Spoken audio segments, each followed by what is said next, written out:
안녕하세요. 펀드매직입니다. 제가 작년 11월 달에 방송했던 그 라틴 ETF가 있는데요. 지난 방송 이후로 무려 지금 현재 33%나 수익이 난 상황이더라고요.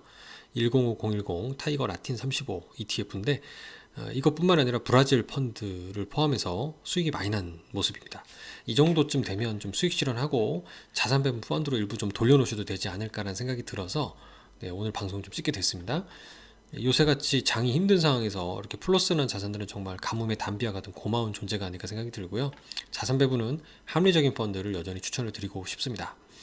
일단 수익 실현해야 되는 좀 불안하게 보는 이유는 올해 10월 달에 브라질의 대선이 있어서 일단 불확실성이 커지고 있는 모습이고요. 원자재도 그 전쟁 등의 우려로 인해서 이제 가격이 많이 상승을 했는데 이 협상이 되고 조금 풀리게 되면 좀 가격이 많이 올랐던 것들이 조금은 떨어지지 않을까 생각이 들어서 이런 여러 가지 이유로 좀 수익 실현에 대한 말씀 좀 드리고 싶다라고 얘기를 방송을 드리게 됐고요. 2021년도 11월 달이었네요.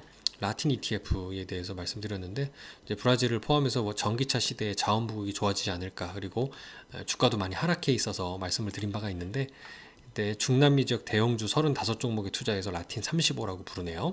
연금에서도 투자가 되는 ETF였습니다. 설정액이 근데 100억도 안 돼서 좀 작긴 해요. 많이 알려지지 않은 상품인데 이거는 주식형이어서 제가 앞서 방송에 러시아 ETF를 합성형으로 소개를 드린 적이 있었는데 지금 거래가 정지돼 있고 이게 합성으로 되어 있는 구조는 실물 주식을 담고 있지 않기 때문에 혹시라도 상장 폐지가 됐을 때 큰 손실을 볼 수 있는 위험이 있거든요. 그래서 그런 거 대비 주식으로 들고 있기 때문에 이런 점은 좀 안전하다. 그 주식도 미국의 기업이 예탁증권 ADR이라는 형태로 미국 증시에 상장돼 있는 중남미 주식들로 구성이 되어 있는 겁니다. 일단 더 오를 수도 있는 환경이긴 해요. 전쟁이 끝나도 여전히 이제 그 원자재의 공급망에 좀 차질을 빚을 수 있는 가능성은 높아 보입니다.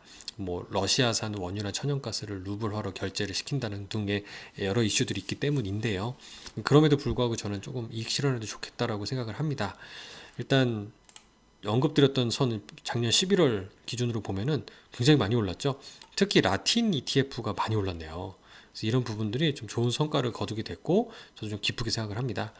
여기 이제 여러 펀드들이 제가 온라인 클래스 C-E 클래스 온라인 클래스 기준으로 비교를 해봤는데 일단 펀드는 성과가 다 거기로 비슷한 반면에 ETF 성과가 상당히 좋았다는 점이 인상 깊습니다.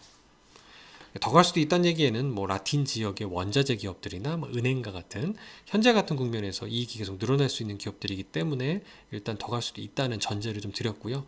다만 이익 실현하자는 그 논리로 첫 번째 말씀드리고자 하는 거는 올해 브라질의 대선 관련된 관전 포인트입니다. 이제 그 보우소나루라는 대통령이 있고 룰라의 대통령의 대결이 있습니다.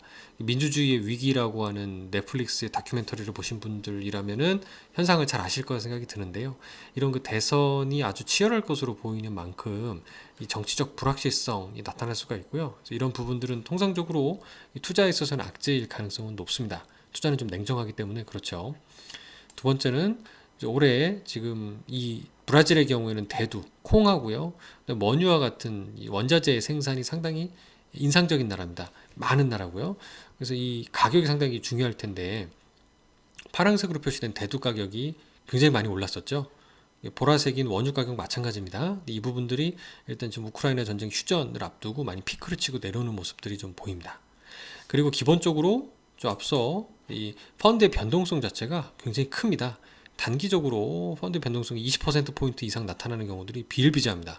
그 얘기는 뭐냐면 지금 팔고 나오셔도요, 더 갔다가 떨어지더라도 이런 변동성, 오르고 내리고 하는 진폭이 계속 나타날 거다.